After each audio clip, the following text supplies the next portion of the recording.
Hoje o nosso Voz da Saúde recebe um médico que defende a saúde baseada em evidência e bom senso. Dr. Gabriel Braga, seja bem-vindo. É um prazer ser convidado aqui para falar um pouco de saúde, né, de cirurgia, que é o que eu gosto e o que eu faço quase 24 horas por dia. Doutor, quando o senhor olha um paciente com hérnia, o que muita gente ainda subestima da doença? Bom, hérnia é um dos assuntos que eu mais gosto de falar, né? O pessoal brinca que é o que eu mais estudo, eu faço bastante curso, vou para fora. Gosto de ver seus vídeos. Isso, eu faço bastante vídeo relacionado a essa doença. E assim, é uma doença que ela começa insidiosa, é uma doença que ela começa sem dar muitos sintomas, né? Então por isso que é uma doença pouco procurada no início do seu curso, mas ela começa com um carocinho, né? Com uma alteração, com um nódulo que as pessoas chamam, com uma tumoração no local, né? E tem alguns locais que são mais fáceis de aparecer, que são mais fisiológicos, que a gente fala, né? Alguns locais que geneticamente a gente já tem algumas fragilidades. Sim. Então ela começa dessa forma, né? Sem dor, né? Só um carocinho mesmo. E ao passar do tempo, né? Se ela não for tratada ou não entender qual é o tipo de hérnia que a pessoa tem, a tendência é que ela cresça, comece a doer, ou comece a entrar alguns órgãos no intestino, né? Ou gorduras de dentro da barriga, e aí ela começa a dar alguns sintomas e alguns riscos que muitas vezes são negligenciados, né? E a pessoa chega com um quadro mais grave ou mais dor, e aí sim a gente tem que intervir mais rápido. E esse risco se dá justamente por adiar o tratamento? Pode ser que sim, né? Adiar o tratamento, porque nem toda hérnia a gente vai precisar operar. Se a hérnia for uma hérnia muito pequenininha, que não dá dor, mas que a gente fez o diagnóstico, né? Dependendo da sua localidade, da idade da pessoa também, nem todas a gente precisa operar, mas a gente pode acompanhar. Então, não por adiar o tratamento em si, né? Mas por não acompanhar. Fez o diagnóstico, naquele momento não precisava operar, mas não acompanhou mais. Falou, não preciso operar, e deixou isso para lá, e ganhou peso, ou engravidou, no caso da mulher, que isso são todos fatores de risco para aumentar essa hérnia e dar mais complicações. E aí a pessoa acaba não procurando e chega num estágio um pouco pior da doença, entendeu? E existe um perfil de pessoa que tem mais tendência a desenvolver a hérnia? Sim, perfis de pacientes na obesidade, que a gente sabe que é o principal fator de risco, talvez, né, modificável, que a gente fala. Então as pessoas que fumam muito, que tossem demais, tudo que aumenta a pressão dentro da barriga. Então as pessoas que fazem muito trabalho muito extenuante, pegando muito peso, né? A gente vê esses trabalhos braçais principalmente, cuidadores, pedreiros, né? São pessoas que apresentam mais hérnias. Pacientes obesos, né? Obesidade aumenta a pressão dentro da barriga também, e isso favorece o surgimento ou o crescimento das hérnias, a própria gravidez, né? E outros fatores também que são modificáveis, outros não. Algumas pessoas já nascem, né, com aquele defeito e ele só vai piorar ao longo da vida.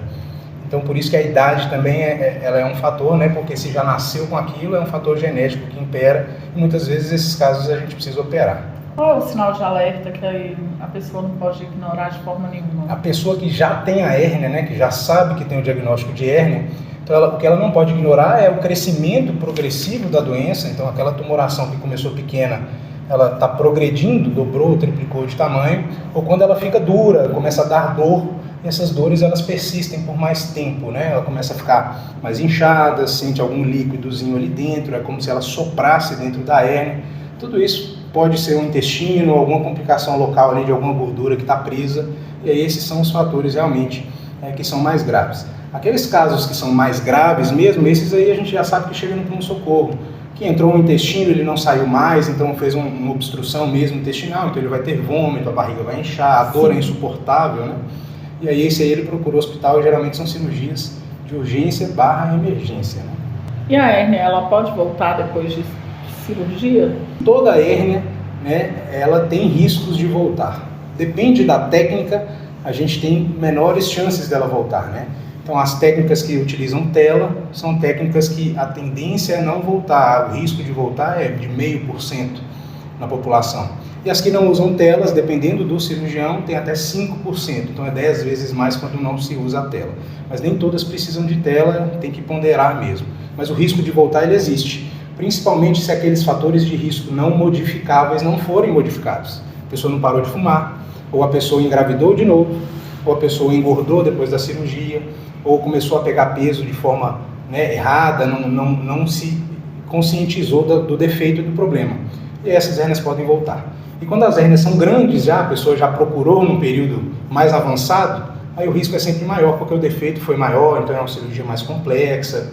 Então, tem algumas variáveis, mas o risco de voltar, ela existe para todas, desde as primárias das cirurgias, as primeiras, né, como as outras maiores e que já demandaram bastante tempo. Então, todas elas têm, mas com riscos bem reduzidos e, no geral, é isso que a gente fica, a gente reopera muito pouco. Agora fala, doutor, a dor abdominal, ela sempre é uma urgência? Nem sempre é uma urgência, mas é algo que a gente tem que ficar de olho, né? Depende da dor, do grau da dor, do tipo de dor, da irradiação, para onde essa dor corre, né? Então tem algumas coisas que a gente precisa entender da dor abdominal. Claro que aquelas dores importantes, com barriga inchada, que não melhorou durante alguns dias de analgésicos, né? Ou que vem com alguns sinais de alarme também, né? Com febres, vômitos que não cortam, ou diarreias que não cessam, tudo isso a gente tem que ficar de olho. Mas a gente tem que entender, principalmente na criança, dor abdominal é muito comum. Então, uma criança com uma pneumonia, ela tem dor abdominal. Sim. Uma criança com outros fatores, né, ela tem algum desconforto abdominal. E alguns adultos isso também pode acontecer. Então, é um sinal, né, que a gente tem que ficar de olho. Se não está passando com medicações banais ou habituais, analgésicos, a gente tem que eventualmente fazer algum exame de imagem, procurar auxílio médico. Nem sempre é o pronto-socorro, né, mas é o ponto que as pessoas mais procuram, mas às vezes é ambulatorial, às vezes o PSF, né, para tentar entender se tem algum sinal de gravidade para ir, de fato, procurar um serviço de urgência. Falando sobre apendicite, ainda é uma doença muito urgente ou é controlável? Não, apendicite, ainda hoje, né, em pleno 2026, a gente ainda acaba perdendo alguns pacientes de apendicite. A apendicite é uma doença inflamatória muito comum, né? A gente opera muito apendicite aí, acho que toda semana, se a gente pegar esse dado lá na fundação, vai ter vários casos de apendicite. Então, acontece demais, né? É uma das principais urgências que a gente tem no pronto-socorro, cirúrgicas, com certeza, e vai depender do momento que foi feito o diagnóstico. O apêndice, ele tem algumas posições, naturalmente, que ele nasce errado, né? Ele nasce anômalo, que a gente chama.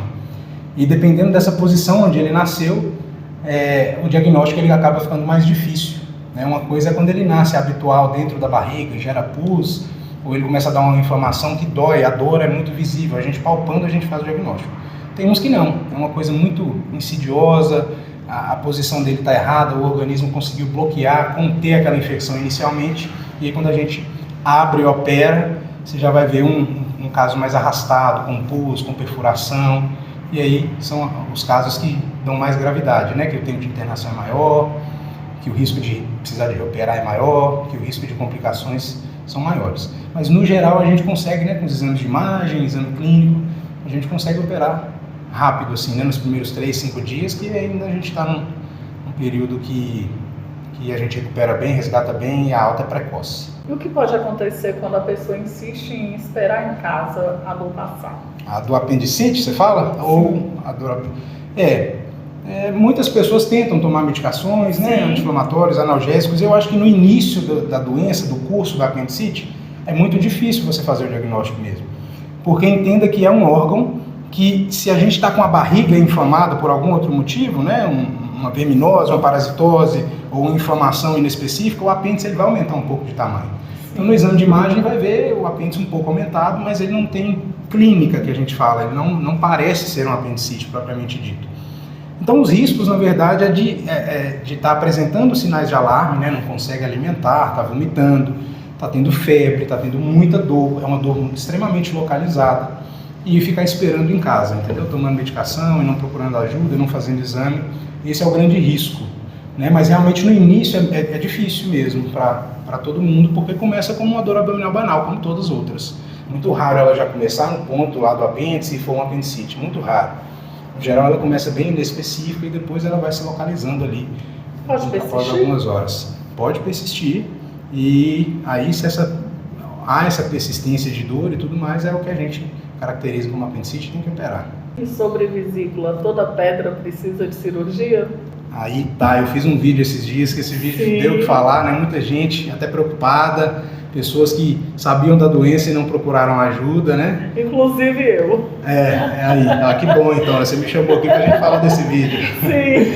Mas, de fato, não são todas que a gente precisa operar, né? Não é uma coisa que, eu fiz o diagnóstico, eu tenho que operar. Mas hoje o que a gente entende da cirurgia de vesícula é que é uma cirurgia extremamente segura, né? Então é aquele negócio, você está ali com um órgão defeituoso, se você gerou pedra na vesícula, você tem um órgão que não está funcionando normalmente, né? Ela não contrai normalmente, ela não expele toda aquela bile, ela está precipitando cálculos ali dentro, ou por defeitos alimentares ou defeitos genéticos também. A gente tem várias teorias de formações de cálculos, né? E nenhuma bate o martelo, mas a principal delas é que a vesícula não está contraindo direito, é um defeito da vesícula em si. Então você está com um órgão doente, e aí você sabe que o órgão está doente e que ele já gerou uma doença, que é a pedra na vesícula, né? Sim.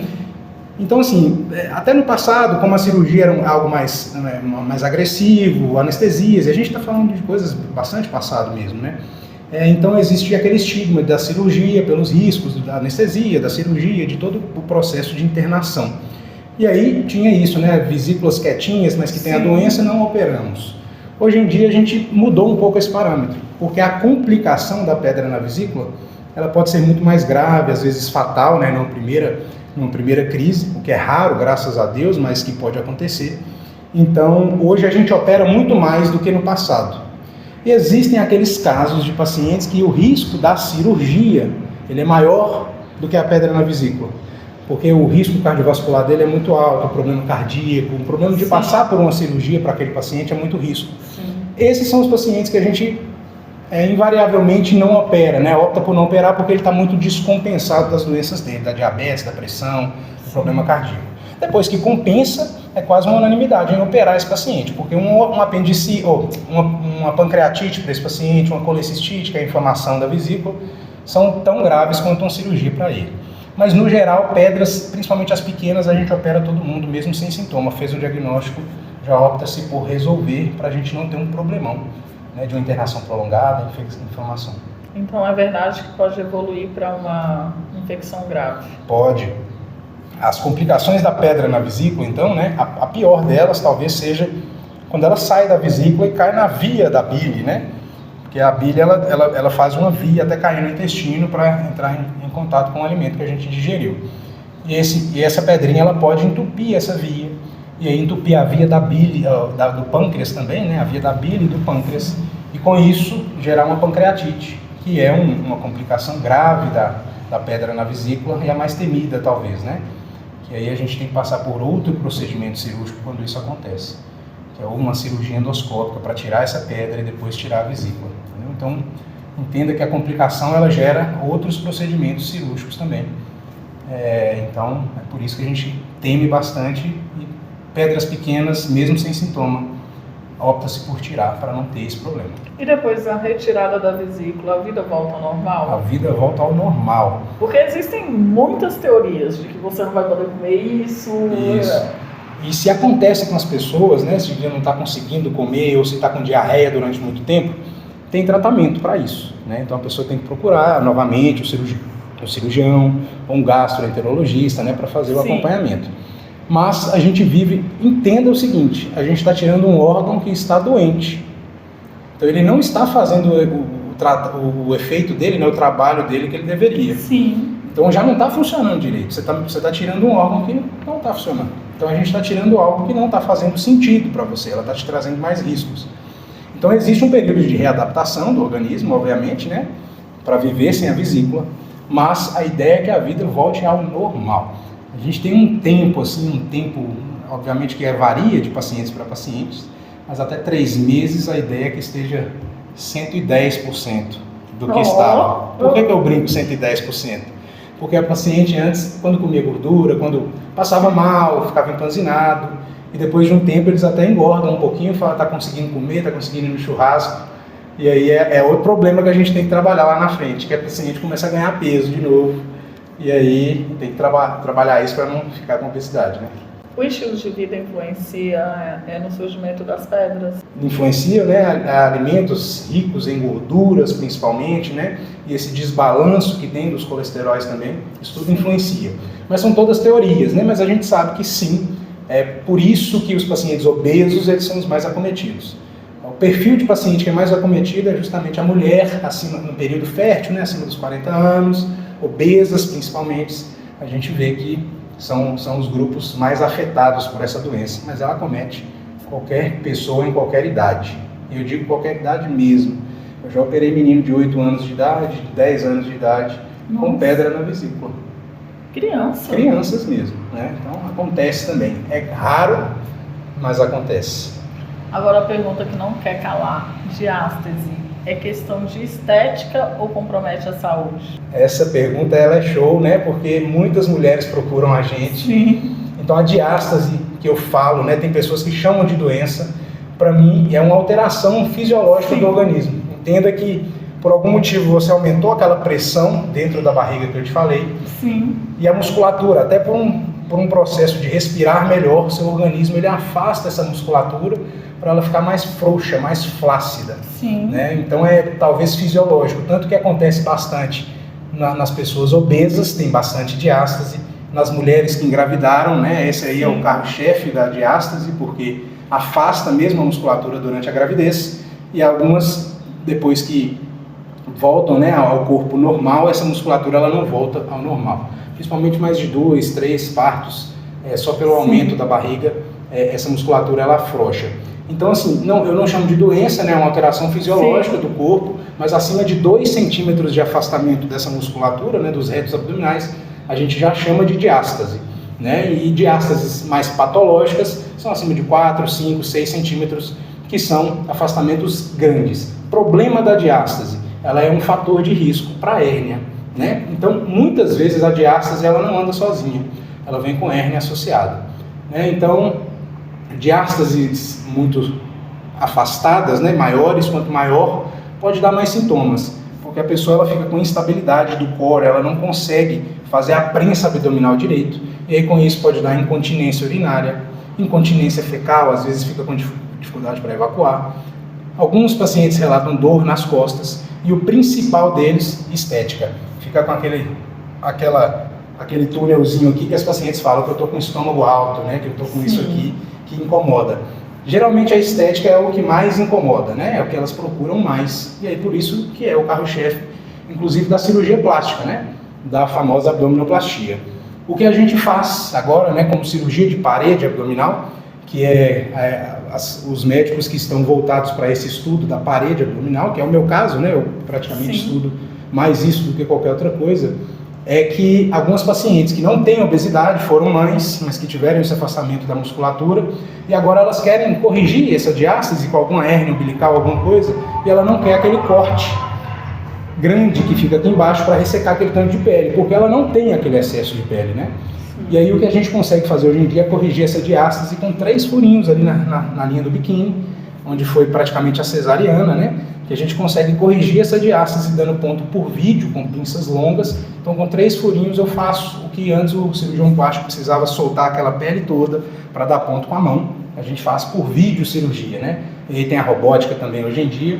Então isso é um ganho muito grande para as mulheres que não têm aquela flacidez, aquele excesso importante de pele que não precisa de abdominoplastia.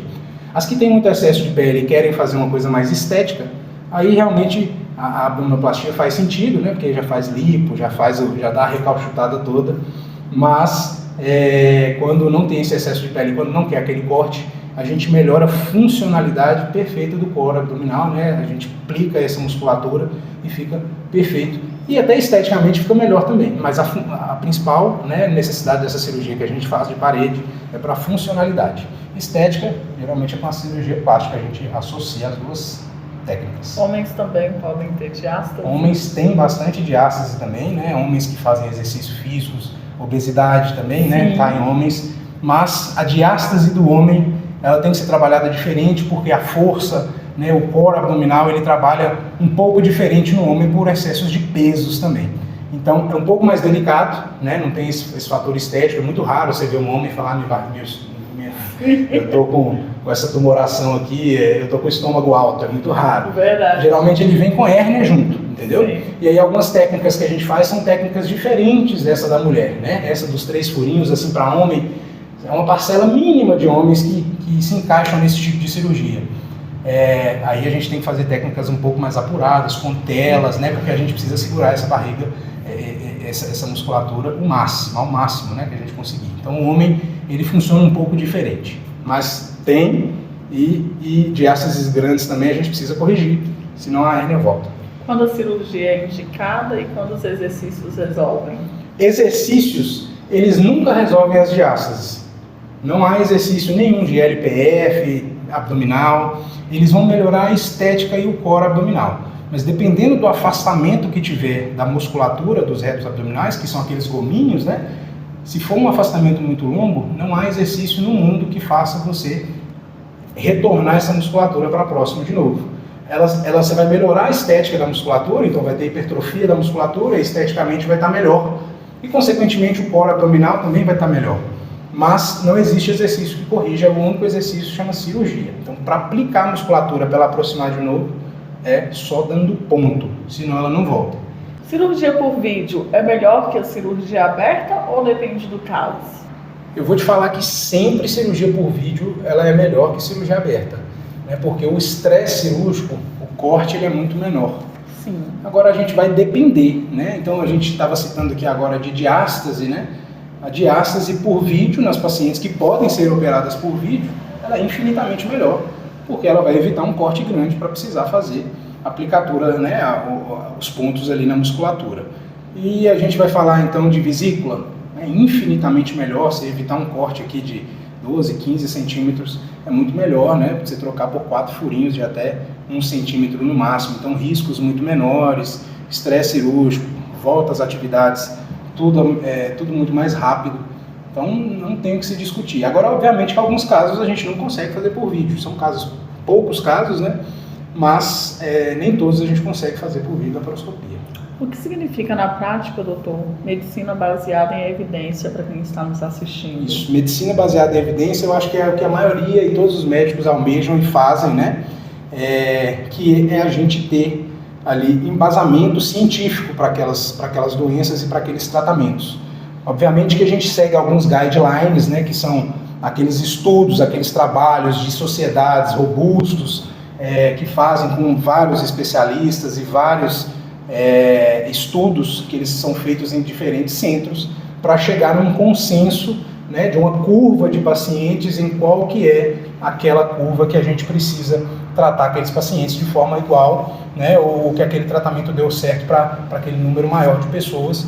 Então ter esse bom senso também. Obviamente que a gente tem que entender que esses guidelines, esses estudos, às vezes eles são feitos em populações muito diferentes das nossas, mas que eles servem para nos guiar em alguns tratamentos, né, que tiveram desfechos favoráveis, e é por isso que a gente tem que sempre se basear, né, nessas evidências e no bom senso também. Por isso que eu brinco do bom senso, porque nem tudo está ali no papel, a gente vive momentos e situações bem específicas de cada pessoa, então tem a individualidade dela, então a gente não tem que ficar rotulando todo mundo e colocando, obviamente, naquilo ali, naquele guideline, mas a gente usa eles como um guia para realmente a gente dar o pontapé inicial, fazer o diagnóstico e fazer o melhor tratamento para ele. E quando você escolheu ser médico? Eu acho que eu escolhi ser médico bem quando eu era novinho, sabe? Eu tenho fotos quando eu era menino de esteto e roupa branca. Em algum momento da adolescência talvez eu perdi isso por computador e tal, mas aí depois eu fiz o intercâmbio, voltei para o Brasil, fiquei acompanhando aqui uma prima minha, que foi minha mentora no início da carreira médica, e eu gostei muito, né? Meus pais brincam que quando eu era pequeno, tinha algum coleguinha ali que machucava, algum amigo, alguém, e eu já pegava papel higiênico, enrolava e falava, não, tem que dar ponto, e eu corria atrás. Então eu acho que começou bem cedo. Eu não tenho médicos, vários médicos na família, né? Tenho um tio, agora tenho essas primas, mas não é uma família de médicos, não. Então foi uma coisa bem atípica mesmo, mas que graças a Deus deu certo, e eu estou muito feliz e realizado por poder ajudar o próximo. E como nasceu a Acolher Saúde? Acolher Saúde, bom que você citou essa empresa que a gente trouxe aqui para Pirapora, foi um sonho meu que foi sonhado junto com o meu sócio, o Dr. Rodrigo Nascimento, que é cirurgião aqui também. Então, a gente já fez bastante trabalho de remoção, né? Pacientes que estão internados, eles precisam ir para outro serviço de saúde, para algum outro hospital. E a gente via, né, que o SAMU ele trabalha muito bem, só que ele tem uma abrangência muito grande e faz muita viagem, e ele tem que estar em outros municípios, levar para Montes Claros. Então a gente via que o SAMU estava bem sobrecarregado nisso. E aí foi um trabalho que a gente trouxe, né, essas ambulâncias para cá, para suprir essa necessidade também, tanto da saúde suplementar também, quanto do SUS, né? A gente presta serviço também para essas prefeituras e para hospitais também, mas foi para suprir essa demanda que o SAMU eventualmente não dá conta, porque é exponencial, né? Saúde não para, tem dia que tem 5 remoções, tem dia que tem só uma, e quando tem essas 5, o SAMU não dá conta, e a gente veio para suprir essa demanda. Então, o paciente que está internado em Pirapora e precisa ir para Montes Claros fazer algum tratamento ou ser transferido para lá, a gente tem essas ambulâncias totalmente equipadas, né? Então, é uma ambulância de suporte avançado também, então paciente entubado, paciente totalmente sedado, a gente faz os transportes também desses pacientes, neonatos também, incubadoras, entubadinhos e tudo, então a gente tem todo o suporte para dar esse transporte de qualidade e segurança para esses pacientes, e a gente trouxe isso para cá justamente para isso, para a gente estar com esse ramo também de poder ajudar esse serviço de saúde aí. E aí vem os convênios médicos, né, particulares também, às vezes saiu uma vaga para um CTI, só vai ter carro para amanhã, a gente consegue fazer esse transporte mais rápido e tem dado muito certo e com pontos bastante positivos, né, com transportes, graças a Deus, todos muito bem sucedidos. E para quem quiser consultar com o Dr. Gabriel Braga? Isso, para quem não me conhece, eu atendo no CEMEP, eu atendo na clínica Excel ali também, eu atendo na fundação quase que todos os dias, né? Eu sou coordenador da cirurgia lá também, então quem quiser atender comigo, é só me procurar no CEMEP ou na clínica Excel que eu vou estar atendendo. Ali no CEMEP eu estou mais atuante, né, que é ali que eu fico mais. E eu tenho as redes sociais também, do Instagram, que a gente deve colocar aí depois, @Dr. Gabriel Cirurgião. E tem meu site também, tem os telefones nossos, eu acho que para me achar é muito fácil. Para quem sente dor, percebe sintomas e continua adiando a consulta, qual é o seu recado direto e sem rodeios, doutor? Vão parar de sofrer, minha filha. Procura o médico, né? Não estou falando que tem que me procurar não, mas procure um médico da sua confiança para ele fazer o diagnóstico, ver se é algo cirúrgico, né? Para poder estar encaminhando para o profissional ideal, mas a gente ficar postergando essa dor, né? Esse desconforto, ou esse incômodo, essa tumoração, isso não faz sentido, porque a medicina preventiva, né? Ela é a primordial. Então, se você já está tendo sintomas, significa que tem alguma coisa. Pode não ser nada, como pode ser uma coisa séria. Então procure ajuda para não virar um problemão, uma urgência para você chegar no hospital sem detalhamento de como vai ser. E para finalizar, defina saúde para nós. Saúde é tudo, né? Tem aquelas frases mesmo, né, que são, eu acho que são eventualmente até clichês, né? Mas quando você tem vários problemas, você consegue resolver todos os problemas de uma forma, né, tranquila. Agora, quando você tem um problema de saúde, você só tem um problema que você tem que resolver. Então, acho que saúde é tudo e a gente tem que estar buscando saúde o tempo inteiro. O Vozes da Saúde agradece sua participação.